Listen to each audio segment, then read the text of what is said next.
বিশ্ববিখ্যাত ক্যামেরা ও অপটিক্যাল প্রযুক্তির নির্মাতা প্রতিষ্ঠান নাইকন ১১৯তম প্রতিষ্ঠাবার্ষিকী উদযাপন করছে।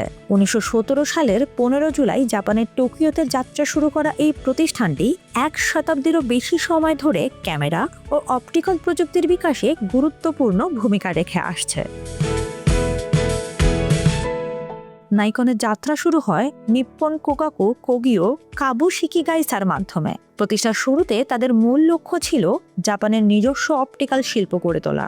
সে সময় প্রতিষ্ঠানটি লেন্স, অপটিক্যাল কাচ, অনুবীক্ষণ যন্ত্র এবং বিভিন্ন সূক্ষ্ম প্রযুক্তির যন্ত্রপাতি তৈরি শুরু করে। পরবর্তীতে নাইকন ক্যামেরা ও লেন্স নির্মাণে বিশ্বব্যাপী পরিচিতি লাভ করে। ১৯৩০-এর শুরুতে প্রতিষ্ঠানটি লেন্সের জন্য নাইকন ব্র্যান্ড চালু করে। এরপর ১৯৪৮ সালে বাজারে আসে তাদের প্রথম ক্যামেরা নাইকন মডেল ১, আর ১৯৫৯ সালে উন্মোচিত হয় ঐতিহাসিক নাইকন এফ SLR ক্যামেরা, যা পেশাদার ফটোগ্রাফির ইতিহাসে নতুন যুগের সূচনা করে।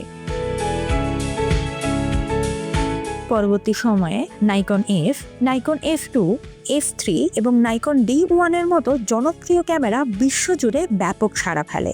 ফিল্ম ক্যামেরা থেকে ডিজিটাল এবং আধুনিক মিররলেস প্রযুক্তিতেও নিজেদের শক্ত অবস্থান ধরে রেখেছে প্রতিষ্ঠানটি।